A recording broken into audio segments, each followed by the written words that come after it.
Hello everyone. आज इस class में उत्तर प्रदेश प्रवक्ता समाजशास्त्र का प्रश्न पत्र 2000 देखने वाले हैं। और ये सेकंड क्लास है। इससे पहले एक क्लास हो चुकी है जिसमें 50 प्रश्नों को कराया गया है। क्लास स्टार्ट हो इससे पहले आप सभी इस वीडियो को ज़्यादा से ज़्यादा लोगों के साथ शेयर जरूर कर दीजिए। अगर आप नेट, जेआरएफ, पीजीटी, जीआईसी या फिर असिस्टेंट प्रोफेसर एग्जाम की तैयारी कर रहे हैं सोशियोलॉजी से, तो इस चैनल के साथ जुड़कर आप यहाँ से अपनी स्टडी को कंप्लीट कर सकते हैं। प्लेलिस्ट में उन सभी वीडियोस के फोल्डर्स मिल जाएंगे, आप वहाँ से उन वीडियोस को देख सकते हैं। एक इन्फॉर्मेशन है आप सभी के लिए, आप में से जितने भी लोग UP PGT, Bihar PGT exam की तैयारी कर रहे हैं, देखिए आपको यहाँ पर 199 रुपये में 1000 से ज़्यादा एमसीक्यूज प्रोवाइड कराए जा रहे हैं।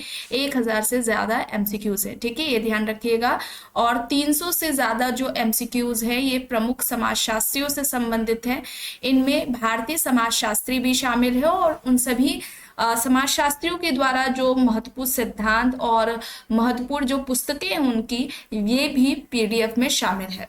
सोशियोलॉजी के नोट्स के लिए यहाँ पर अगर बात की जाए तो ये समाजशास्त्र से संबंधित सभी परीक्षाओं के लिए महत्वपूर्ण है।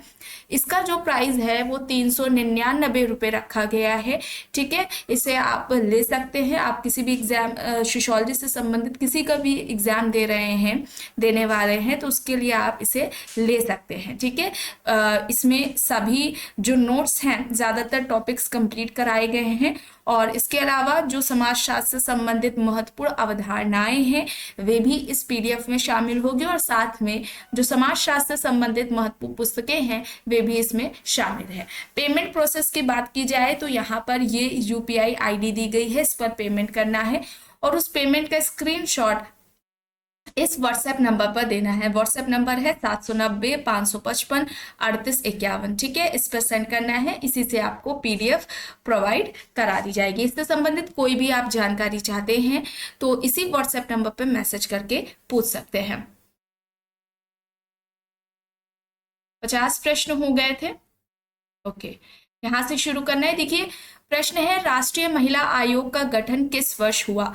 राष्ट्रीय महिला आयोग का गठन किस वर्ष हुआ था, यह प्रश्न है। तो यहाँ पर इस प्रश्न का सही उत्तर क्या हो जाएगा? राष्ट्रीय महिला आयोग का जो गठन है वह वर्ष 1992 में हुआ था, ठीक है। 1992 अधिनियम 1992 में हुआ था, ठीक है। यहाँ पर क्या हो जाएगा? विकल्प बी सही हो जाएगा। प्रश्न है, निम्न में विशिष्ट चालकों की कौन सी विशेषता नहीं है? विशिष्ट चालक वे विशेष प्रकार की प्रेरणाएं होती हैं, ये प्रेरणाओं की अपेक्षा अधिक स्थिर होते हैं। विशिष्ट चालक स्वयं मूल प्रवृत्ति नहीं बल्कि उनकी अभिव्यक्ति होते हैं। विशिष्ट चालकों में तार्किक तत्व होते हैं। यहाँ पर विशिष्ट चालकों की कौन सी विशेषता नहीं है ये बताना है। और विशिष्ट चालक की बात किसके द्वारा की गई है? भ्रांत की बात किसने की है? पेरेटो ने की है। यहाँ पर क्या होगा? विशिष्ट चालकों में तार्किक तत्व होते हैं, ये यहाँ पर सही हो जाएगा। डी यहाँ पर इस प्रश्न का सही उत्तर हो जाएगा। प्रश्न है, ग्रामीण नेतृत्व में उभरते प्रतिमान की कौन सी विशेषता नहीं है? विकल्प है यहाँ पर ग्राम में प्रजातांत्रिक नेतृत्व का उदय, शिक्षा व युवकों के महत्व में वृद्धि, भूस्वामित्व, परिवार व जाति के प्रभाव में ह्रास और उच्च वर्ग की प्रधानता व प्रमुखता। यहाँ पर ग्रामीण नेतृत्व में उभरते प्रतिमान की कौन सी विशेषता नहीं है यह पूछा गया है। तो क्या हो जाएगा? उच्च वर्ग की प्रधानता व प्रमुखता हो जाएगा, ठीक है। उच्च वर्ग की प्रधानता व प्रमुखता यहाँ पर हो जाएगा। विकल्प डी यहाँ पर सही होगा। प्रश्न है, लर्नर ने भारतीय समाज में हो रहे परिवर्तनों के लिए पश्चिमीकरण की अपेक्षा आधुनिकीकरण को अधिक पसंद किया है, निम्न कारणों में से कौन सा कारण उनमें नहीं है? देखिए विकल्प है यहाँ पर, पश्चिमीकरण एक संकुचित व सीमित अवधारणा है। पश्चिमीकरण केवल पश्चिम के प्रभाव का परिचायक नहीं है, यह एक स्थानीय लेबल है और इससे विदेशी संरक्षण का भाव उत्पन्न नहीं होता। यहाँ पर बोला गया है, प्रश्न है कि लर्नर ने भारतीय समाज में जो परिवर्तन हो रहे थे उसके लिए पश्चिमीकरण की अपेक्षा आधुनिकीकरण इस शब्द को अधिक पसंद किया था? निम्न कारणों में से कौन सा कारण इसमें शामिल नहीं है? तो यहाँ पर क्या होगा? विकल्प बी होगा। पश्चिमीकरण केवल पश्चिम के प्रभाव का परिचायक है। यहाँ पर इस प्रश्न का सही उत्तर विकल्प बी हो जाएगा। प्रश्न है, वर्तमान ग्रामीण सामाजिक संरचना के विषय में दिए गए निम्न निष्कर्षों पर ध्यान दीजिए। यहाँ पर देखिए कथन है, आज भी ग्रामीण वर्ग संरचना में उच्च वर्ग व जातियों में शक्ति केंद्रित है। निम्न जातियां व वर्ग शक्ति प्राप्ति की स्पर्धा में संगठित हुई है। ग्रामीण संरचना आज भी विभिन्न जातियों की संपन्नता विपन्नता से प्रभावित है। यहाँ पर A C Mayer, B S Cohen, O P Sharma और योगेंद्र सिंह विकल्प हैं। सही क्या हो जाएगा? सही यहाँ पर होगा योगेंद्र सिंह। योगेंद्र सिंह विकल्प डी यहाँ पर इस प्रश्न का सही उत्तर हो जाएगा। अगस्त कॉम्ट ने विज्ञानों के संसरण के सिद्धांत में प्रथम स्थान किस विषय को दिया?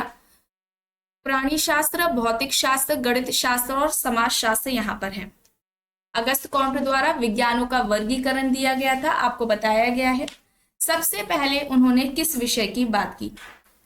सबसे पहले किसकी बात की थी? मैथ्स की बात की थी। गणित शास्त्र होगा, फिर उसके बाद खगोल शास्त्र की बात की थी, फिर भौतिक शास्त्र यानी फिजिक्स, फिर केमिस्ट्री यानी रसायन शास्त्र, फिर बायोलॉजी यानी जीव विज्ञान और अंत में समाज शास्त्र विषय की बात की थी। यहाँ पर क्या हो जाएगा? विकल्प सी यहाँ पर इस प्रश्न का सही उत्तर हो जाएगा।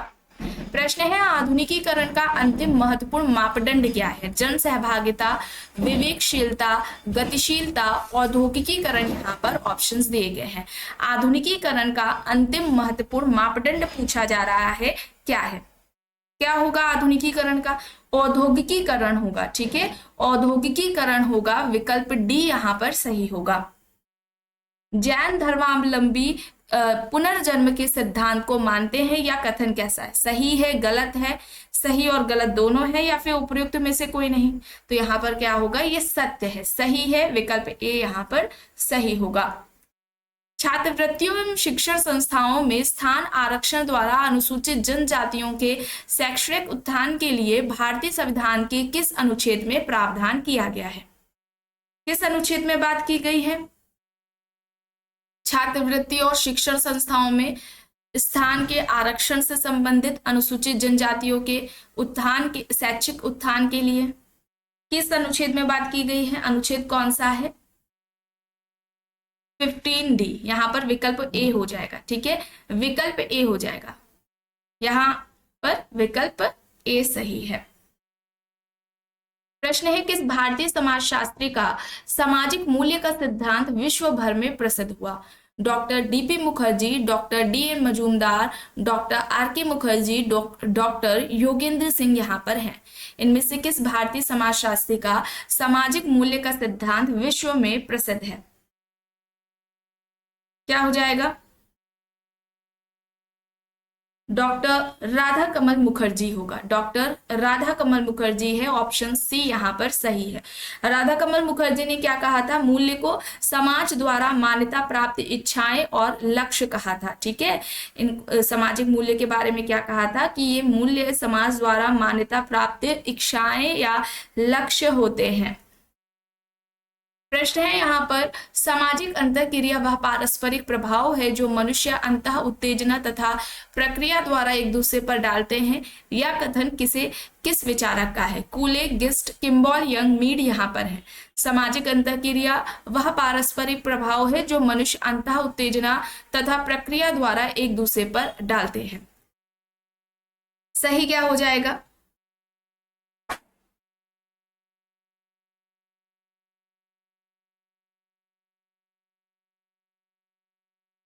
यहां पर सही हो जाएगा गिस्ट। ठीक है, बी यहां पर सही होगा। प्रश्न है, सामाजिक नियंत्रण का सबसे उत्तम एवं प्रभावी ढंग क्या है? समाजीकरण, विधि निर्माण, धर्म, सामाजिक मान्यताएं यहाँ पर दिया गया है। सामाजिक नियंत्रण का सबसे उत्तम एवं प्रभावी ढंग क्या है? सोशल कंट्रोल, इसकी सबसे पहले बात किसके द्वारा की गई थी? E.A. रॉस के द्वारा की गई थी अपनी पुस्तक सोशल कंट्रोल में। ये बुक कब आती है? 1901 में आती है। सोशल कंट्रोल किसकी पुस्तक है? रॉस की। बुक भी पूछते हैं किसकी है, वर्ष भी कभी कभी पूछ लिया जाता है। सामाजिक नियंत्रण अवधारणा के जनक कौन है? तो रॉस होंगे। सबसे पहले सामाजिक नियंत्रण का व्यवस्थित तरीके से बात रॉस द्वारा ही की गई थी। क्या कहा था इन्होंने सामाजिक नियंत्रण के बारे में? कि सामाजिक नियंत्रण ऐसी शक्तियां होती हैं जिसके माध्यम से समुदाय व्यक्तियों को समाज के जो व्यवहार होते हैं, मान्यता प्राप्त व्यवहार होते हैं, उनके अनुरूप बनाता है। ठीक है, तो ये रॉस ने इस तरीके से सामाजिक नियंत्रण को परिभाषित किया था। और यहाँ पर सोशलाइजेशन होगा, समाजीकरण होगा। ठीक है, विकल्प ए यहाँ पर इस प्रश्न का सही उत्तर होगा। प्रश्न है, अपनी जाति के प्रति ऐसी वफादारी को क्या कहा जाता है जिसमें व्यक्ति अन्य जातियों के हितों की उपेक्षा करता है? ठीक है, अपने जाति के प्रति ऐसी वफादारी को क्या कहा जाता है जिसमें व्यक्ति अन्य जातियों के हितों की उपेक्षा करता है? जातिवाद, क्षेत्रवाद, संप्रदायवाद या फिर भाषावाद? क्या हो जाएगा? कौन सा विकल्प यहाँ पर सही होगा? उसे हम क्या कहेंगे? क्या कहेंगे हम? जातिवाद कहेंगे। ऑप्शन ए यहाँ पर सही होगा।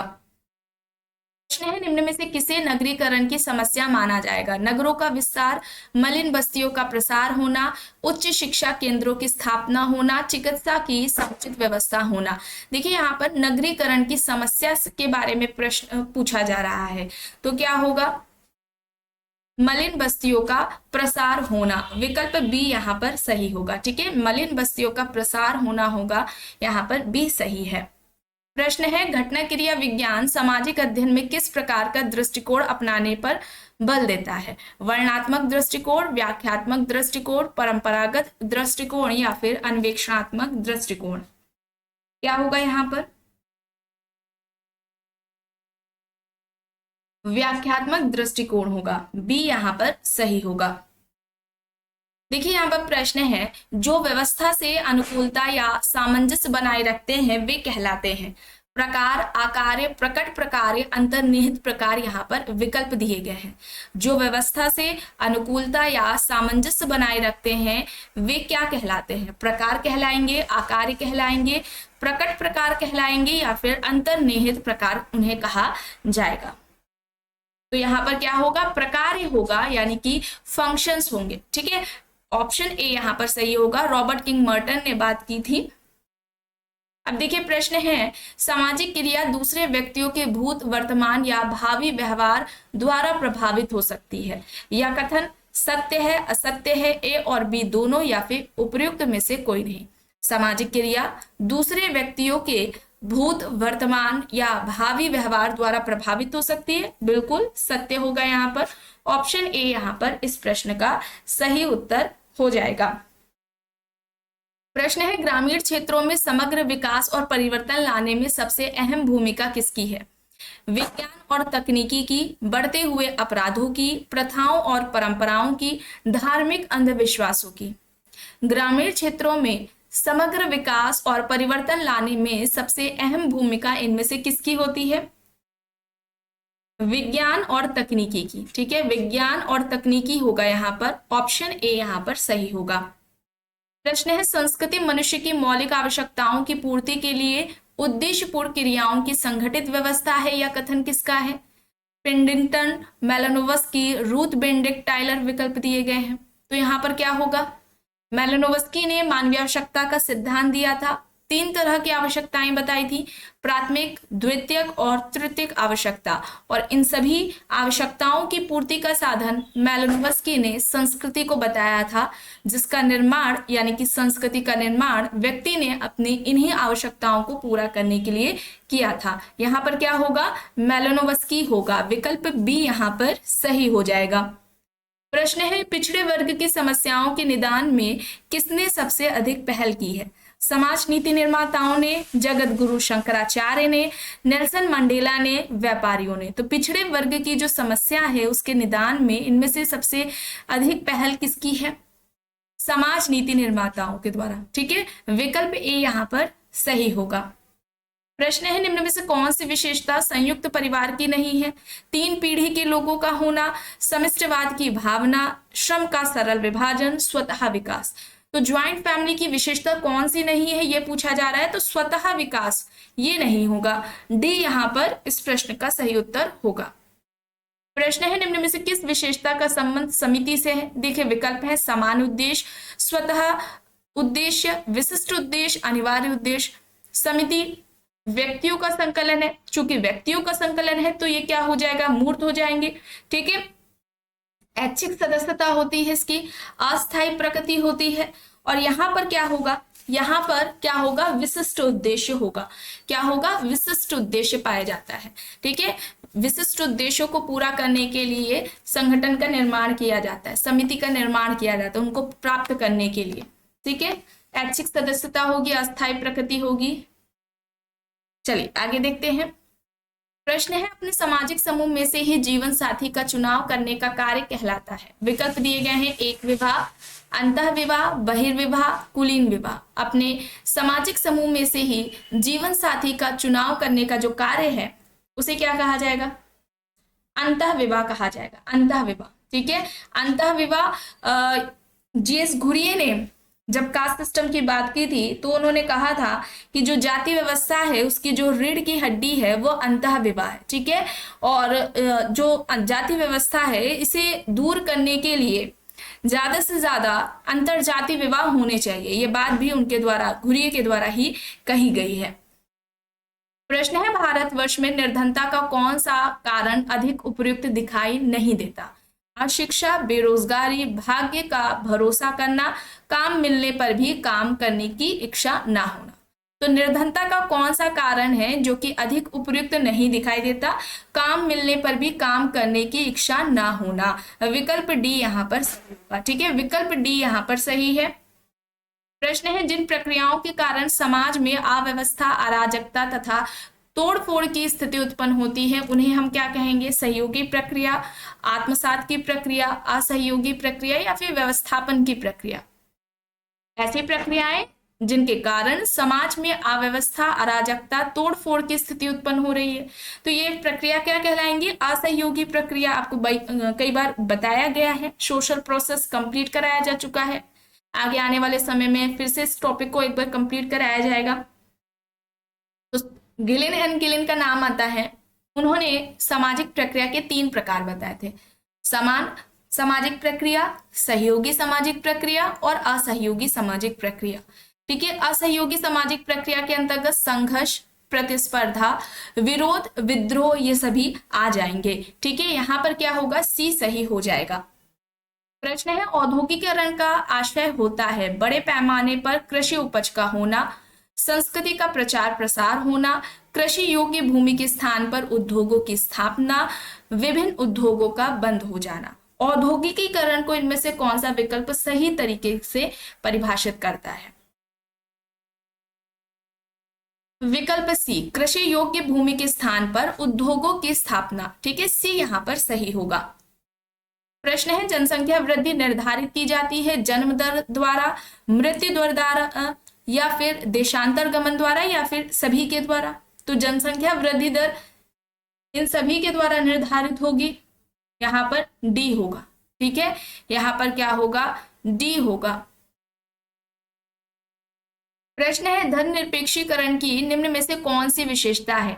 अपने धर्म से अटूट लगाव रखना, केवल अलौकिक शक्ति में विश्वास करना, राज्य के दृष्टिकोण में सभी धर्मों को समान मानना, धार्मिक आधार पर संप्रदाय का निर्माण करना।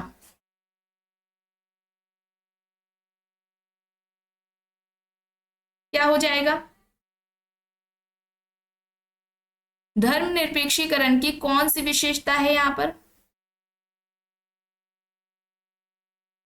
अपने धर्म से अटूट लगाव रखना, केवल अलौकिक शक्ति में विश्वास करना, राज्य के दृष्टिकोण में सभी धर्मों को समान मानना, धार्मिक आधार पर संप्रदाय का निर्माण करना। यहाँ पर होगा राज्य के दृष्टिकोण में सभी धर्मों को समान मानना, किसी भी धर्म विशेष के साथ भेदभाव नहीं होगा। ठीक है, अनुच्छेद 25 से 28 तक धार्मिक स्वतंत्रता की बात भी की गई है। यहाँ पर विकल्प सी सही होगा। प्रश्न है सामुदायिक विकास कार्यक्रम में इनमें से क्या शामिल नहीं है? कृषि कार्य, स्वास्थ्य, समाज सुधार, अपराध सुधार, समाज कल्याण और अपराध सुधार यहाँ पर दिया गया है विकल्प। सामुदायिक विकास कार्यक्रम कब आता है? 2 अक्टूबर 1952 में आता है। क्या शामिल नहीं है? अपराध सुधार नहीं है। ठीक है, बाकी के 3 हैं। अपराध सुधार इसमें शामिल नहीं है, डी यहाँ पर सही होगा। प्रश्न है उत्तर प्रवास संबंधित है जनसंख्या से, ग्रामों से, नगरों से या फिर इन सभी से? उत्तर प्रवास इनमें से किससे संबंधित है? जनसंख्या से। ठीक है, जनसंख्या से होगा, विकल्प ए यहाँ पर सही होगा। कई राजनीतिक दल सत्ताधारी दल का विरोध करते हैं, किंतु राष्ट्र पर बाह्य संकट आने के समय वे सब सत्ताधारी दल को संकट से सामना करने के योग बनाने में जो सहयोग देते हैं उन्हें क्या कहा जाएगा? वह सामान्य सहयोग कहलाएगा, प्रत्यक्ष सहयोग कहलाएगा, प्रत्यक्ष सहयोग या फिर अप्रत्यक्ष सहयोग उसे कहा जाएगा? प्रत्यक्ष सहयोग कहलाएगा। ठीक है, वह यहाँ पर बी सही होगा। अब यहाँ पर मिलान करना है, अवधारणाएं दी गई हैं। श्वेतवसन अपराध की बात किसके द्वारा की गई है? सदरलैंड के द्वारा। तो यहाँ पर ए का थर्ड हो जाएगा। तो यहाँ पर देखिए एक ही विकल्प है जिसमें थर्ड है ए का, तो यहाँ हमने कि ये यहाँ पर सही हो जाएगा ऑप्शन ए। द्वंदात्मक भौतिकवाद का सिद्धांत किसका हो जाएगा? कार्ल मार्क्स का। श्रम विभाजन का सिद्धांत दुर्खीम का है। ठीक है, ध्यान रखिएगा, सबसे पहले सामाजिक श्रम विभाजन की बात दुर्खीम ने ही की थी, और विज्ञानों के संसरण का जो सिद्धांत है वह अगस्त कॉम्ट का है। अभी आपने प्रश्न भी देखा इससे संबंधित, तो यहाँ पर विकल्प ए होगा सही। प्रश्न है समाजशास्त्र में स्थानीयकरण का संप्रत्यय निम्न में से किससे संबंधित है? विकास के अभिकरण से, एक प्रक्रिया से, जन प्रतिक्रिया से या फिर एक प्रघटना से? क्या हो जाएगा? एक प्रोसेस। और स्थानीयकरण और सार्वभौमिकरण की अवधारणा किसकी है? मैकिम मेरिट की है। किसकी है? मैकिम मेरिट की है। प्रश्न है निम्न में से कौन सा सिद्धांत जाति की उत्पत्ति से संबंधित नहीं है? परंपरागत सिद्धांत। तो परंपरागत सिद्धांत की बात करें तो इसके अंतर्गत वेद शास्त्र, उपनिषद आ जाएंगे। व्यावसायिक सिद्धांत नेस्फेल्ड के द्वारा दिया गया था। ठीक है, ये व्यवसाय के द्वारा ही जाति उत्पत्ति हुई, ये बात नेस्फेल्ड के द्वारा बताया गया था। उद्विकासीय सिद्धांत, ठीक है, ये भी है जाति उत्पत्ति से संबंधित। उद्दीपन प्रक्रिया का सिद्धांत ये नहीं है। ठीक है, ये यहाँ पर गलत हो जाएगा। आदिम संस्कृति है, इंपॉर्टेंट, ये अक्सर पूछ लिया जाता है। आदिम संस्कृति या मानक का सिद्धांत जो कि हट्टन द्वारा दिया गया है। जाति उत्पत्ति का प्रजाति सिद्धांत रिजले घुरिये का था। ठीक है, धार्मिक सिद्धांत जाति उत्पत्ति का होकार्ट तथा सेनाट द्वारा दिया गया है। ठीक है, ये सभी सिद्धांत भी याद रखिएगा, इनसे भी प्रश्न पूछे जाते हैं। अब यहाँ पर देखिए प्रश्न है निम्न में से कौन वेश्यावृत्ति की विशेषता नहीं है? व्यवसाय, आर्थिक लाभ, अवैध संबंध, सामाजिक प्रतिष्ठा। कौन वेश्यावृत्ति की विशेषता नहीं है? तो सामाजिक प्रतिष्ठा ये नहीं होगी, डी यहाँ पर सही हो जाएगा। प्रश्न है निम्न में से वैयक्तिक विघटन का कारण कौन सा नहीं है? परिवार, धर्म, आर्थिक स्थिति, शिक्षा।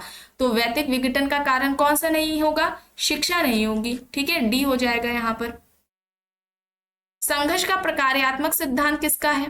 कोजर, कार्ल मार्क्स, रोजनहाफर, स्मॉल यहाँ पर है। संघर्ष का प्रकार्यात्मक सिद्धांत किसने दिया? कोजर द्वारा दिया गया था। ठीक है, कोजर ने दिया था the functions of social conflict अपनी इस पुस्तक में।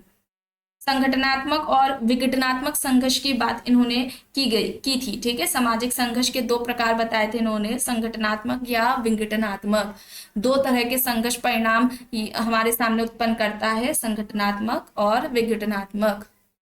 वास्तविक अवास्तविक संघर्ष की भी बात इनके द्वारा की गई है। अब देखिए यहाँ पर प्रश्न है स्वतंत्र भारत में पंचायती व्यवस्था मूलतः कितने स्तरों की है? 1 स्तरीय, 10 स्तरीय, 3 स्तरीय या फिर इनमें से कोई नहीं? कितने स्तर की है? 3 स्तर होगा यहाँ पर, सी यहाँ पर सही हो जाएगा। 73वां संविधान संशोधन पंचायती राज व्यवस्था से संबंधित है। ये 1992 में आता है 73वां संविधान संशोधन। ठीक है, अनुसूची कौन से संबंधित है? पंचायती राज व्यवस्था से 11वीं अनुसूची, जिसके अंतर्गत 29 विषय शामिल है। 29 विषय पंचायती राज व्यवस्था से संबंधित है। यहाँ पर सी सही हो जाएगा। प्रश्न है दुर्खीम ने किस जनजाति का विस्तृत अध्ययन कर टोटेमवाद की अवधारणा को विकसित किया?